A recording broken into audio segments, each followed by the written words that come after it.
Hey friends, the final Commander Masters pre-constructed deck has just been revealed, so we're going to be talking about it here in this video. This is Eldrazi Unbound. It is the first ever colorless pre-constructed deck that Wizards of the Coast has ever printed, and its focus is going to be on ramping and casting giant Haymaker spells, a combination of artifacts and Eldrazi. So this is a unique unexplored territory for a pre-constructed deck, and I'm really excited to check it out. So in this video, we're going to be checking out the full deck list, starting with the 10 brand new cards that are exclusive to this deck, and then the 90 reprints that make up the rest of the pre-constructed deck. But before we begin, two quick reminders. First, if you want to pre-order this pre-constructed deck or any of the pre-constructed decks from Commander Masters or any other Magic the Gathering product, head on over to our sponsor, cardkingdom.com/mtggoldfish for all your Magic the Gathering needs. And number two, be sure to like and subscribe so you never miss any videos. Alright, we begin with the face commander of the deck.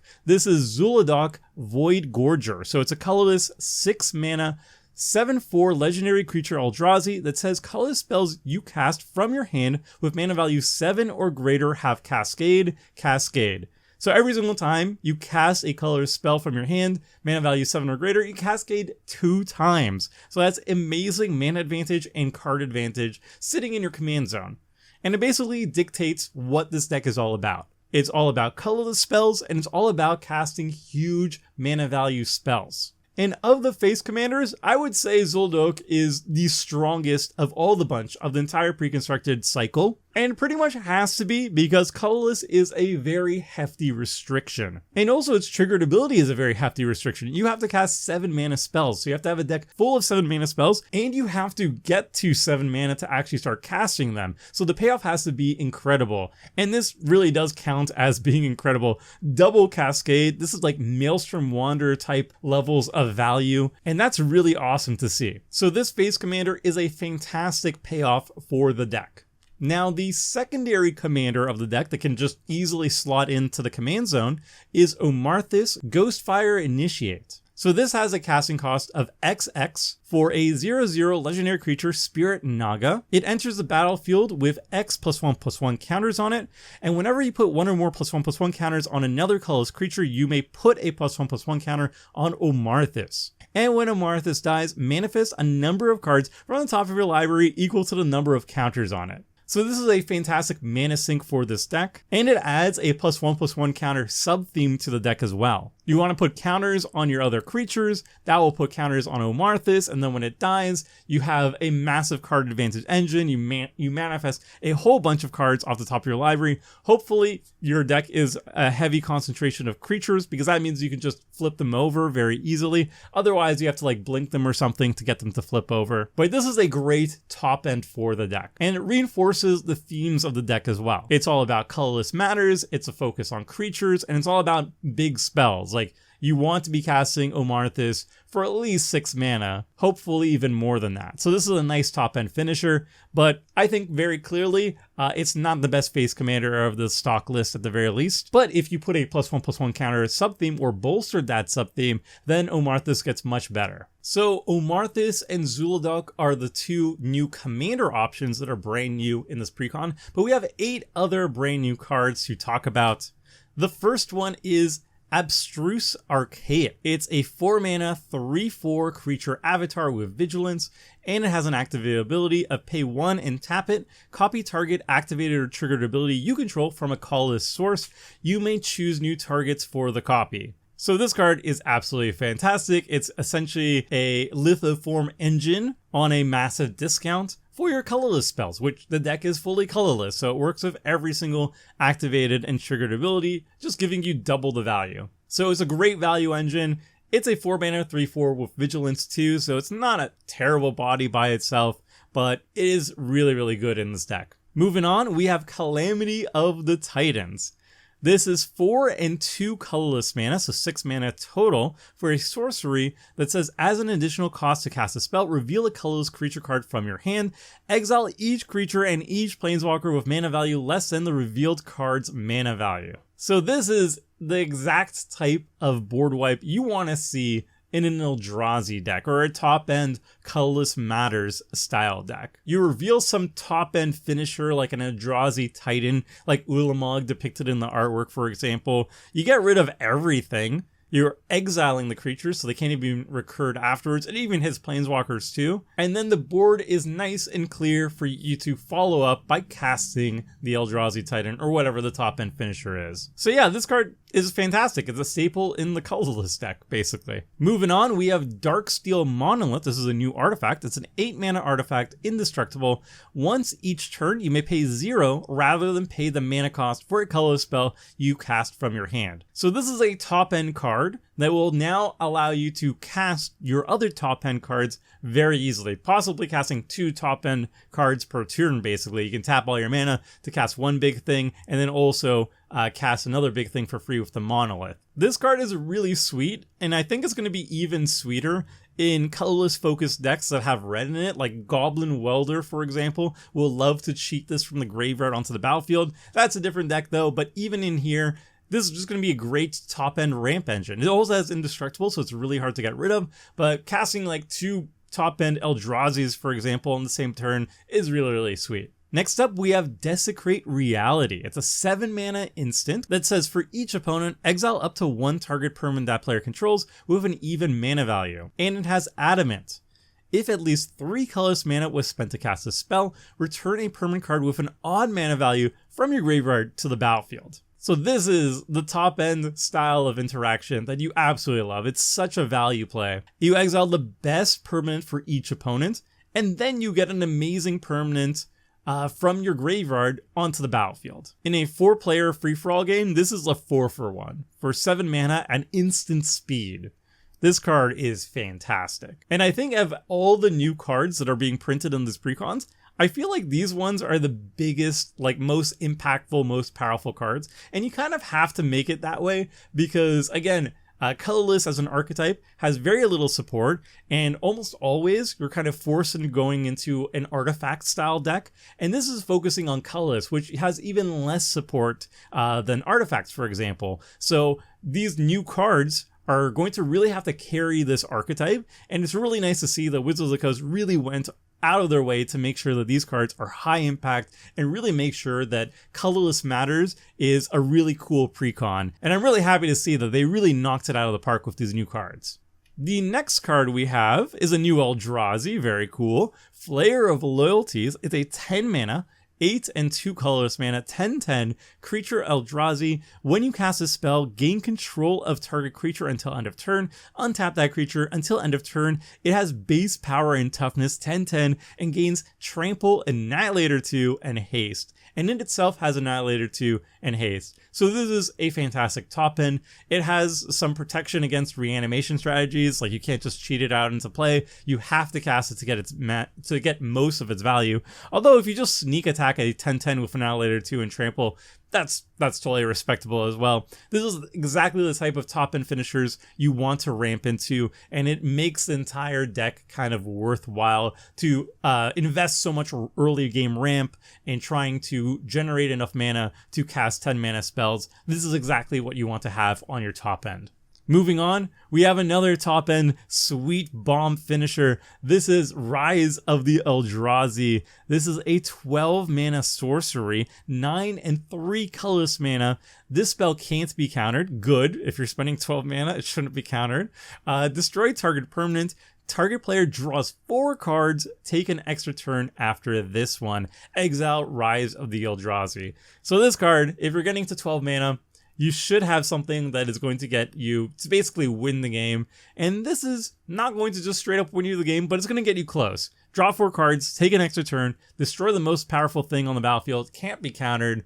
This is going to set you up for that game-winning turn, and maybe it's even too weak, I would say, for 12 mana for all the hoops you have to jump into, but this card is very splashy, and it gets me very excited to pick up this precon, honestly. And then moving on, we have Skittering Cicada. This is a 3 mana 2/2 creature insect with flash, and you may cast colorless spells as though they had flash. That's awesome. Whenever you cast a colorless spell, until end of turn, Skittering Cicada gains Trample and gets +X/+X, where X is a spell's mana value. So it has flash, it gives your Archetype Flash for a discount, just 3 mana. So this card is just a great enabler. And it allows you to get around sorcerer speed board wipes and play a little bit more tricksy. And then the final new card is also a banger. This is Ugin's Mastery. It's a 4 mana enchantment. Whenever you cast a colorless creature spell, manifest the top card of your library. Whenever you attack with creatures with total power 6 or greater, you may turn a face down creature you control face up. So this is a great mid-range value engine for the deck. It's a colorless deck, yes, but it's also focused on creatures. So you're going to have a lot of times to manifest the top card of your library with it. And then you can just flip up any manifested creature. So that's a great way to also play lands, for example, that were manifested, or enchantments or artifacts or non-creature manifest permanents. So all around, really good stuff here. Alright, so those are all the brand new cards in the Precon. I must say that I'm very impressed with all of them, honestly. They're all really powerful, really blew me away, really gets me excited to play the preconstructed deck. But now the question is, how are the reprints? Like I said, colorless matters. A colorless commander deck has such a small card pool to work with. It's going to be interesting to see how they cobble together the rest of the 90 cards and make it something that's actually powerful and worth sitting at the table with all these other fairly powerful precons. The Planeswalker deck is very strong. The Enchantress deck is very strong. So let's see how they do it. So first, we're going to look at the top 4 most expensive reprints that you can find in the deck. The number 1 most expensive card is It That Betrays. It's an Eldrazi that's currently sitting at $16, so it's a very nice reprint. But all the other cards are sitting already under $10, which is a bit disappointing, to be honest. However, all of them are very powerful in the deck. Kozilek the Great Distortion. This is still my choice for the most powerful colorless commander. It's incredibly oppressive in the command zone, but it's also incredibly strong just in the 99 because since this is a Haymaker deck, it's so much focused on the top end. So many slots are dedicated to just ramping, and that's going to deplete your hand very quickly. Kozilek is just a full hand refill for you. Also a 12/12 menace. And also is a repeatable counterspell engine. All those things together is absolutely fantastic. One of the best cards in the entire deck. And honestly, if you want to make the deck better, just put Kozilek in the command zone. And then another staple is All Is Dust, just an asymmetrical board wipe. It's $8.50. And Forsaken Monument, the best ramp card in the colorless deck. It's doubling all your mana sources, it's pumping up your team, it's gaining you 2 life. What's not to love? It's currently $7.50, so it's also a really good reprint. I think there's like 1 or 2 other cards that are in the $7 range or $6 range, so it's not like huge reprints or anything monetarily, but the cards are very good at the very least. Moving on, we're just going from the lowest mana value to the highest mana value, and we're starting with creatures, and then I'm moving on to non-creature spells. So we're going with the X spells, Endless One, Hangerback Walker, that's a $4 card, that's pretty nice. Stonecoil Serpent, all these cards are okay. I don't think they're very good in this deck, to be honest, but they are able to late game scale very well. So they're good mana sinks in the deck. And if you do cast them for X equals 7 or more, then you can double cascade with her commander, for example. Crashing Drawbridge is a great way to give your entire army haste, and it's a colorless source, which is very unique. Generally speaking, this sort of ability can only be found in red. Then we've got Ornithopter Paradise, a nice mana dork. Suspicious Bookcase, kind of sus that it's here. Honestly, it's not very good. Burnished Heart, it's okay mana ramp. It does search up basic lands, and the deck actually runs 15 wastes, I believe. So it is legitimate ramp in this deck. Matter Reshaper, very good in 1v1. Okay here, it's fine as in like an early blocker or something. Generates card advantage sometimes. That's good. Then we have more mana rocks. Palladium Mirror is actually very good in the deck. It's a 3-drop that taps for 2 mana. That's awesome. Mirrored Construct, it's okay. Scare Tiller, it's okay. Solemn Simulacrum, I think is quite good here. It's a nice blocker. It ramps you. That's good. Geode Golem, this is actually very good. Our commander costs a lot of mana, so being able to cast it for free and just worry about the command tax really is really, really nice here. Duplicant, it's just a nice staple removal spell for a colorless deck. Endbringer, also absolutely fantastic in a colorless deck. You can really take advantage of all of its abilities when you have all colorless sources. Oblivion Sower, it's an Eldrazi, it's 6 mana, and it ramps you pretty well too, so I like the card. Then we have some other big top-end creatures. Soul of New Phyrexia is actually really important in the deck. The deck is almost all artifacts. Like, it has a heavy emphasis on colorless creatures and Eldrazi, but the bulk of the deck is always going to be heavy artifacts. It makes it very vulnerable to mass artifact wipes. So being able to give all your stuff indestructible, even from the graveyard, is actually really, really good. Steel Hellkite, some mass removal in a colorless source. Bane of Balagan is just a big beater. It's a nice Eldrazi beater. It triggers off our commander to double cascade, so those are really good things. Meteor Golem, it's just like a staple top end removal spell in colorless. That's always nice to see. And then we have some really fun stuff. Artisan of Kozilek is just a really good card in an Eldrazi deck. ETB, cast trigger, reanimation, 10-9 in Annihilator. That's always really fun. Phyrexian Triniform, really nice card too. Although I always seem to be disappointed whenever I cast it, but that might be just a me thing. Ancient Stone Idol is really nice in this deck because it is a 10 mana value spell, but you can cast it for way less if you're being attacked, and it's a surprise blocker and everything. And then it's a 12/12 Trampler that drops some more tokens on the battlefield when it dies, so that's really nice. Metalwork Colossus is another way to cast a big thing and trigger mana value matters stuff while actually spending way less mana for it. That's really nice too. And then we move to the non-creature spells. So we have one Planeswalker in the deck. This card is absolutely fantastic. It's Ugin the Ineffable. This is a fantastic ramp engine in the deck because all of our spells are colorless, so everything costs 2 less. It's repeatable removal and repeatable card advantage while also putting chump blockers for Ugin and our face. So this card is really, really good, and it's a couple bucks, which is nice.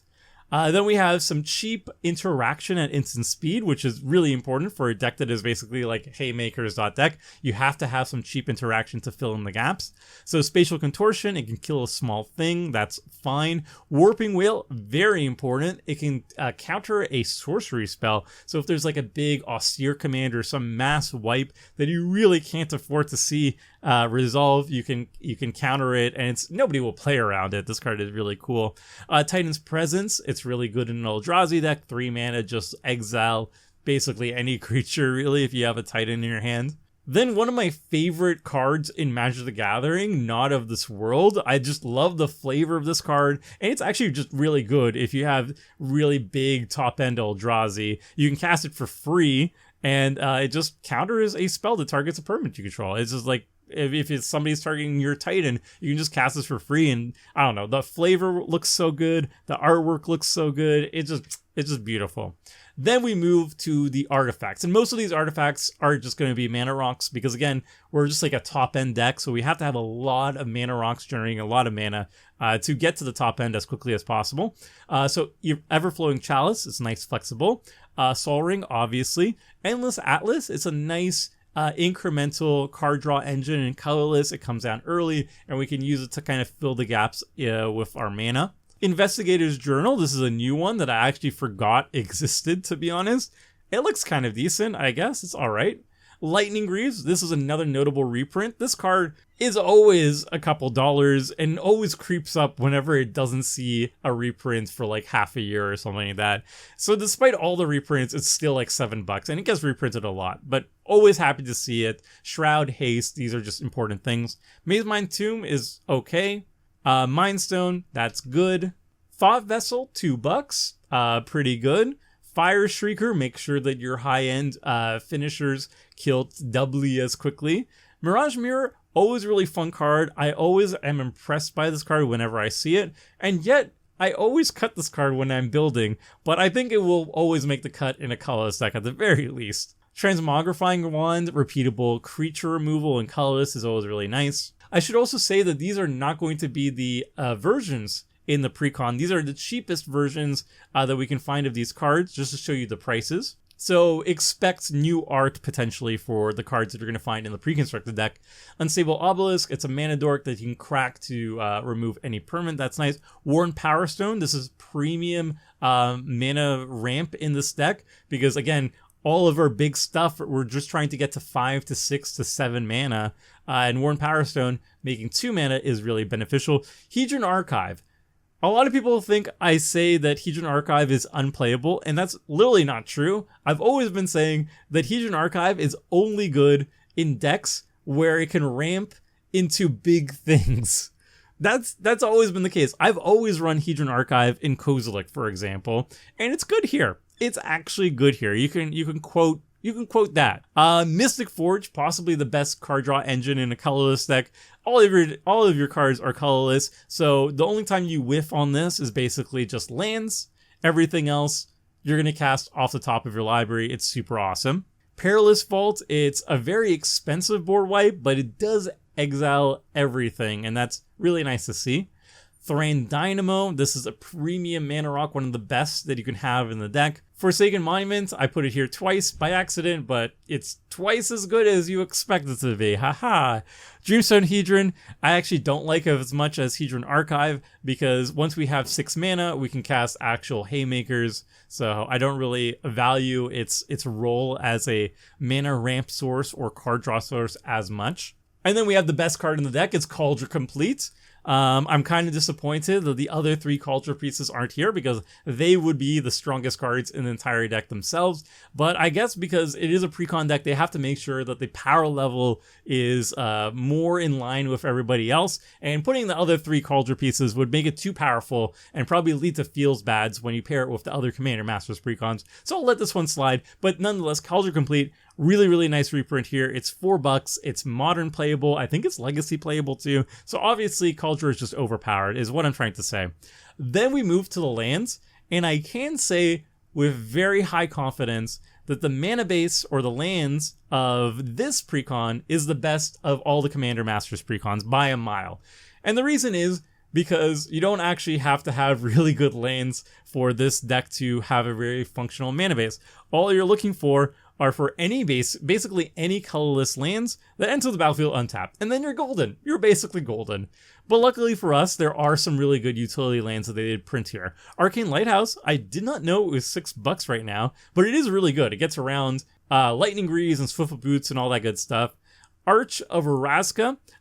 Generally speaking, I don't like this land very much, but this deck is all about ramping, so there will be a lot of times where you draw a lot of ramp, you vomit out your hand, and then you have all the land in the world, all the mana in the world, and you're just desperate for cards. So paying 6 mana essentially to draw a single card is still viable in this deck. Usually not for most decks though. Blast Zone, another fantastic land in this deck. It is removal on a stick. Bonder's Enclave, a really good land in this deck. Again, we're a ramp deck. We're all about big creatures that we're ramping out to. So paying 4 mana to draw a card, exactly what this deck really wants to be doing. Eldrazi Temple, this is a $4 card. It is exceptionally powerful. This card either taps for 1 mana or it acts as like a straight up Ancient Tomb in our deck when we're casting our top end Eldrazi spells. Really, really good. Forge of Heroes, it's okay. Gaia Reach Sanitarium, it's okay. Gilda's Commons, actually really good here. It's card advantage. Majoring Network, really nice here. A storage land actually makes sense in this deck. Mirror Pool, again, also makes a lot of sense in this deck. Reliquary Tower, it's a $3 card. And you know what? I love drawing cards, so I'm never sad to see Reliquary Tower. Rogue's Passage, fantastic here. Our Eldrazi's can be hitting for 10 damage or more, so giving them unblockable is really great, and paying 5 mana to do so is absolutely fine when half our deck is basically just mana sources. Ruins of Oran Reef makes a lot of sense. It's a colorless creature deck. Scavenger Grounds, you love to see it. Graveyard Hate. Seagate Wreckage also makes a lot of sense here. Really good here. Shrine of the Forsaken Gods, Temple of the False God. These are fantastic ramp engines in laned form for this deck that really make the deck tick. Tomb of the Spirit Dragon, it lets us gain some life. You love to see it. Tyrite Sanctum, really, really good land here. So much of our value comes from our commander sticking around so we can keep double cascading. So giving it indestructible is just really good. And then we have Urzatron actually here. There's no way to tutor them up, but sometimes you're just going to assemble Urza's Mine, Power Plant, and Tower, and you're going to feel really, really happy. And honestly, the risk of running these cards is slim to none in this deck. And then finally, War Room. This is literally the best deck for a War Room because we will lose literally 0 life whenever you're activating it. And 4 mana, draw a card is actually perfectly reasonable in this deck. And then the final lands in the deck is actually very notable. They're just basics, they're wastes, but wastes are almost $1 each. And there are 15 of them, if I remember correctly, in the deck list. So this is actually a big reprint. This is $15 just in basic lands in the deck too. So that's actually really nice. So overall, my thoughts are this is my personal favorite Precon of all the Commander Masters one. First of all, I'm just really excited to play a colorless deck that also isn't just an artifact deck, which 9 times out of 10, every colorless deck ends up being. I really enjoyed playing Kozilek as a commander deck, but I did find it to be very oppressive. Like once Kozilek's on the battlefield and you've drawn so many cards and you start countering everything and you can start two-shotting every single opponent, it's a little bit just too strong, too oppressive. So I like having a commander that is more chill, allows my opponents to do more of their stuff, but Double Cascade is just super fun. The new cards are all bangers. I think they're just awesome. And the reprints, not only do they all make a lot of sense in the deck, I mean, some of them I consider kind of bad, but whatever. But reprint-wise, I think they're overall very good. And financially, I think this might be the most expensive or best value out of all the pre-constructed decks as well, too. So maybe it's not worth the $80 price tag, the double price tag that they're offering, but it is the closest to being worth it, and I think it probably is worth it. So yeah, that's my thoughts on Eldrazi Unbound. This is my favorite Precon of all the Commander Masters ones. I really like it. I can't wait to get my hands on it. And that's it for all the Precon first impressions, basically. You can check out the other 3 Precons that were released in the last 3 days on the channel. And be sure to like and subscribe because soon enough I'm going to be coming out with Precon upgrade guides and just a lot of Commander Masters content. I'm going to be doing a tier list on all the best cards. We're going to be having podcasts on all of our favorite cards from the set. And it's going to be a fun time. So until next time, friends, see ya!